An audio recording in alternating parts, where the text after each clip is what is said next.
Zahanati. Ni matumaini yangu mzima wa afya, mtazamaji wa Tumaini TV. Karibu sana kwenye kipindi cha Zahanati. Kipindi hiki kinakupa nafasi ya kufahamu mambo mbalimbali yanayohusiana na afya. Na leo nipo katika hospitali ya taifa ya Muhimbili, na zaidi tutakwenda kuzungumza kuhusiana na ugonjwa wa selimundu, ama tunaweza tukasema ugonjwa wa sikoseli. Niko naye hapa daktari, yeye atakwenda kutufafanulia kiundani zaidi kuhusiana na ugonjwa huu. Habari yako daktari? Salama kabisa. Pole sana na majukumu. Asante sana. Tunashukuru sana kwa kutukaribisha kwenye ofisi yako nzuri. Asante. Karibu sana. Asante. Ni watu muhimu sana kwa kweli kwenye maisha yetu. Tunawategemea sana. Karibu sana. Kwa faida ya watazamaji, labda jina lako, unaitwa nani? Okay, mimi naitwa Dr. Raymond Mushi. Ni specialist wa magonjwa ya damu. Magonjwa ya damu ni pamoja na selimundu au sikoseli. Sawa, sasa tunaposikia labda neno selimundu ama hiyo sikoseli, ni ugonjwa wa aina gani na labda unasababishwa na nini? Asante. Ugonjwa wa selimundu ama sikoseli ni ugonjwa wa kurithi ambao mtoto anarithi kutoka kwa baba na kwa mama ambao wamebeba vinasaba vya selimundu. Ina maana kwamba vinasaba hivi ni aina ya hemoglobin ambayo inaathiri chembe nyekundu ya damu. Chembe nyekundu ya damu kwa kawaida inakuwa ni ya duara, lakini akiwa na selimundu anakuwa na seli ambazo kama neno linavyojieleza kwamba ni selimundu, au zinakuwa nusu mwezi, tunaita half moon. Kwa hiyo wagonjwa hawa wanapata madhara kama damu kuziba kwenye mishipa wakati nasafiri, kwa sababu zile selimundu zina tendency ya kujifunga. Lakini pia anaweza akapata kitu tunaita hemolysis, kwamba chembe zile ni changa zinakuwa zinavunjika. Kwa hiyo anapata manjano mgonjwa. Lakini pia mgonjwa mwenye selimundu anakuwa anapata upungufu wa damu mara kwa mara. Hii inatokea kwa sababu gani? Kwa sababu tunasema lifespan au maisha ya chembe nyekundu ya damu ni takriban siku 120. Lakini mgonjwa mwenye selimundu ile lifespan huwa inapungua, zile seli zinaishi siku 10 mpaka siku 20. Kwa hiyo zinakuwa zinakufa haraka, kwa hiyo turnover inakuwa haraka, kwa hiyo anakuwa anapata upungufu wa damu mara kwa mara. Na labda dalili zake ni zipi, na mtoto labda anarithishwa vipi kutoka kwa mama yake ama kutoka kwa wazazi? Dalili, labda nianze kwa kurithi. Kwa kawaida tunasema ni ugonjwa wa kurithi kwa sababu na mtu anapata kutoka kwa baba na kwa mama, lazima wachangie nusu kwa nusu. Baba anachangia 50% na mama anachangia 50%. Sasa huyu baba anayechangia 50% na mama anayechangia 50%, lazima wao wamebeba vinasaba vya selimundu. Kwa hiyo kama wamebeba vinasaba na wewe umebeba vinasaba, tunakuwa na proportion ya asilimia kama 50 au 70 ya uwezekano wa kupata selimundu. Sijui hapo kama atazaliwa mtoto mwenye selimundu. Lakini akitokea mtu ambaye ni keria amebeba vinasaba, kwa mfano akazaa na mtu ambaye hajabeba vinasaba vya selimundu, hawa watamzaa mtoto ambaye tunaita ni keria au trait, sickle trait. Huyu ni mtu ambaye amebeba vinasaba lakini vinasaba vya selimundu lakini haugui ugonjwa wa selimundu. Sasa huyu aliyebeba vinasaba vya selimundu ambaye haugui ugonjwa wa selimundu akazaa na mwingine amebeba vinasaba vya selimundu lakini haugui ugonjwa wa selimundu, hawa wanazaa mtoto ambaye ana ugonjwa wa selimundu. Kwa hiyo anachangia 50 baba na mama 50. Sasa mtu atajuaje kama yeye ni mbeba vinasaba vya selimundu? Hili ni swali zuri. Huwa kuna vipimo ambavyo vinafanyika maabara, kinaitwa HPLC. ambacho kipimo hicho kinaangalia kiwango cha vinasaba vya selimundu mtu alivyonavyo au kama hana. Ina maana hii inapima, tunasema ni HbS na HbA. Kwa hiyo huyu mtu ambaye atakuwa na S, ambaye atakuwa hazalishi A, huyu tunasema kwamba ana vinasaba vya selimundu moja kwa moja. Huyu atakuwa na ugonjwa wa selimundu. Lakini kuna mwingine utamkuta ana S labda 20% au 30. Halafu ana A 70%. Huyu anakuwa amebeba vile vinasaba, kwa sababu unaangalia pale A ni nyingi kuliko S ambayo ni selimundu. Sawa?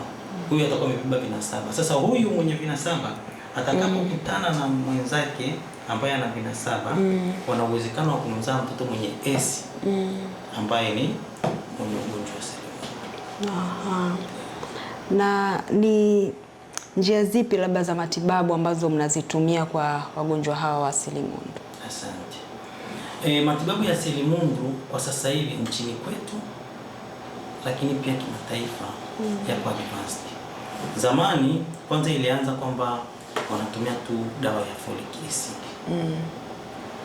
Baadaye tukaja tuna dawa ya folic acid na hydroxyurea vidonge ambavyo ndio commonly vinatumika, ndio njia ya matibabu inayotumika kwa sasa hivi. Lakini hapa Tanzania sasa hivi serikali yetu imeenda mbele zaidi. Sasa hivi kuna matibabu ya kupandikiza uloto, ambao matibabu ya kupandikiza uloto yenyewe yanatibu kabisa na yameshaanza kufanyika nchini kwetu.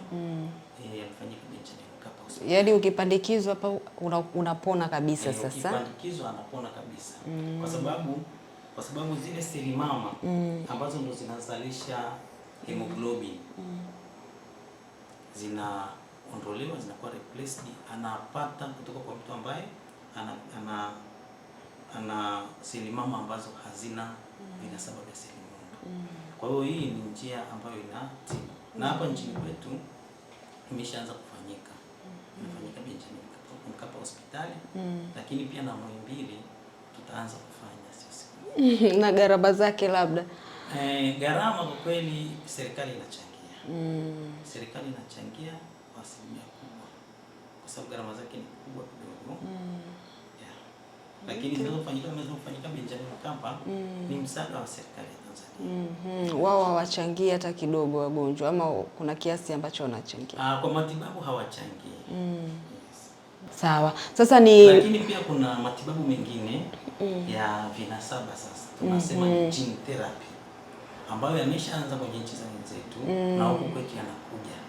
Kwa hiyo hii itakuja kutransform ugonjwa wa selimundu tunapokwenda, itakuwa sio tatizo kubwa kwenye kabisa. Lishe gani bora kwake ambayo inaweza ikamsaidia kwenye kuhakikisha labda anaupunguza ugonjwa huu, ama yaani inamsaidia kwenye kutatua changamoto ya ugonjwa wake?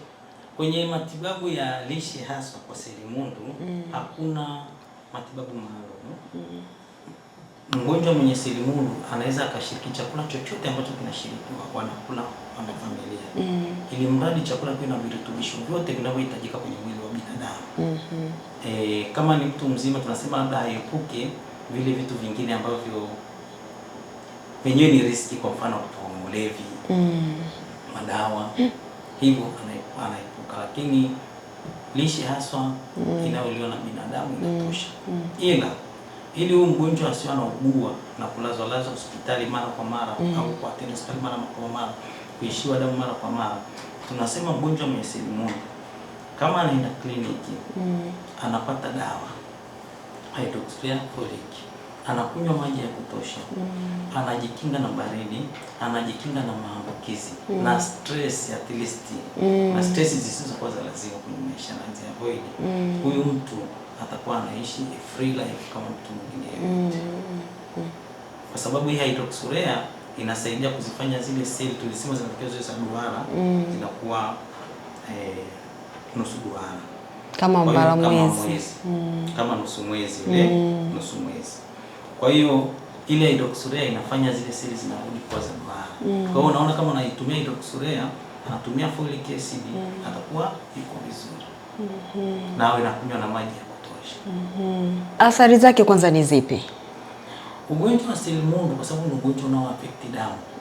Una affect system zote za mwili. Una affect organs zote. Kwa mfano, huu unaweza kusababisha kiharusi. Kwa sababu zile seli zikiziba mishipa midogo midogo ya kwenye ubongo, mgonjwa anaweza kupata kiharusi. Lakini pia inaweza kuleta shida kwenye figo. Hivyo hivyo kuziba mishipa. Inaweza kuleta shida kwenye moyo, kwenye ini. Kwa hiyo ukiangalia ni ugonjwa ambao una affect organ zote za mwili. Lakini hili linatokea tu endapo mtu hafuati zile taratibu na kanuni za afya zinazotakiwa. Na mtazamaji, bila shaka umemsikia daktari namna ambavyo ametoa ufafanuzi kuhusiana na ugonjwa huu wa sickle cell. Bila shaka umefahamu vitu vingi. Je, ulikuwa unafahamu kwamba unatakiwa kupunguza mawazo, unatakiwa usitumie pombe ama sigara? Leo hii daktari amekwenda kutoa ufafanuzi kuhusiana na vitu hivyo. Daktari, niliwahi kusikia kwamba mtu mwenye sickle cell anaweza pia asibebe ujauzito kwa sababu anakuwa yuko hatarini. Hii iko vipi? Asante. Hizo ni fikra ambazo hazina uhalisia.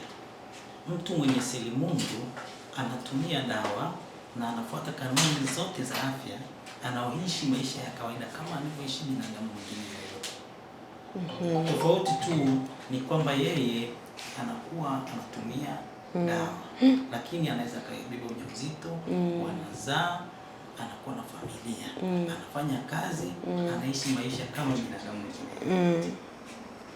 Na labda wazazi wanatakiwa kufanya nini sasa ili kuweza kupunguza hatari za kupata mtoto mwenye sickle cell? Asante.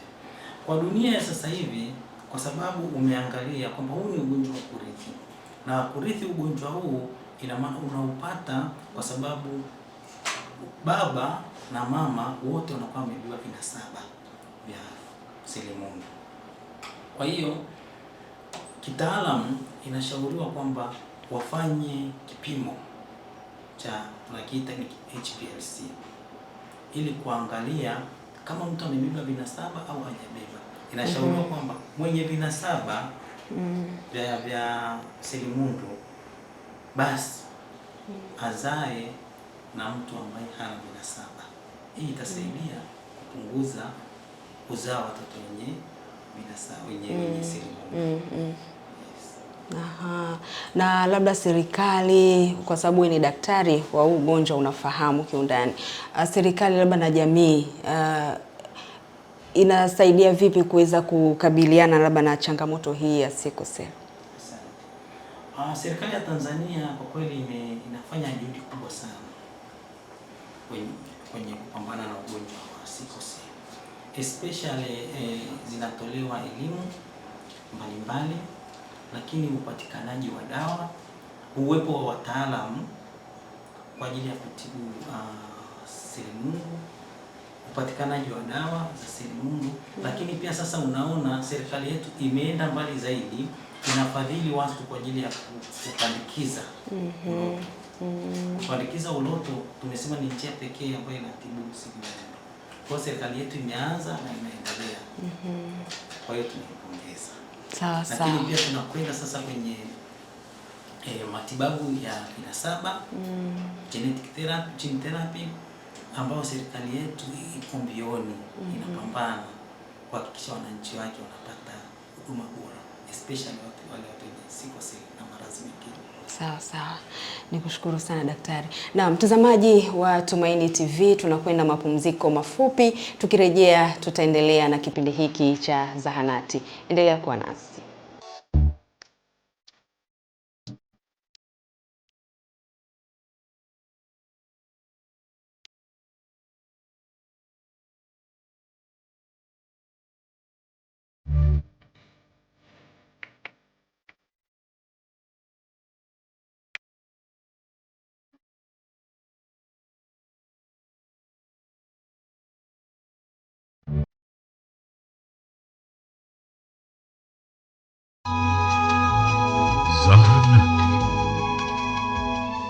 Mtazamaji, baada ya hayo mapumziko mafupi, tunarejea na kipindi hiki cha Zahanati, na hapa nipo katika Hospitali ya Taifa ya Muhimbili, na zaidi leo tunazungumza kuhusiana na ugonjwa wa sickle cell. Niko naye daktari hapa. Kama ndo kwanza unafungulia runinga yako, basi endelea kuangalia kipindi hiki cha Zahanati, na kipindi hewani ni tunazungumza kuhusiana na ugonjwa wa sickle cell. Daktari, sasa hivi imekuwa kuna utaratibu, watu wakitaka kwenda labda kufunga ndoa wanakwenda kupima labda HIV. Unalipi la kuzungumza kuhusiana na ugonjwa huu wa seli? Mimi ninashauri, kwa sababu HIV wanaenda kupima kwenye hatua ya mwisho. Lakini wanapoanza ile hatua ya wanasema ni hatua ya uchumba. Ninashauri wapime pia kipimo cha selimundu. Kwa sababu mtu anaweza akawa yuko nomo kabisa, hana shida yoyote, lakini amebeba vinasaba vya selimundu, ili waweze kufanya maamuzi mapema kwamba kama sisi wote tumebeba vinasaba vya selimundu, basi tuweze kubreak up ili tuweze